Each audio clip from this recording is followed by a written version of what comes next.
Ya, kalau ada tulisan JKW kemudian diartikan milik saya, ya senang banget saya, alhamdulillah punya kapal.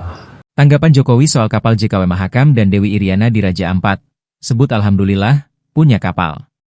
Presiden ke-7 RI, Joko Widodo, Jokowi, menanggapi santai isu terkait kapal-kapal bermuatan biji nikel di Raja Ampat yang disebut-sebut menggunakan inisial JKW dan dikaitkan dengan dirinya.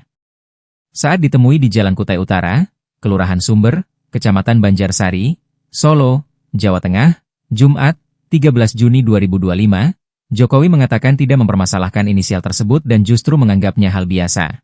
Ya, kalau ada tulisan JKW kemudian diartikan milik saya, ya senang banget saya, alhamdulillah.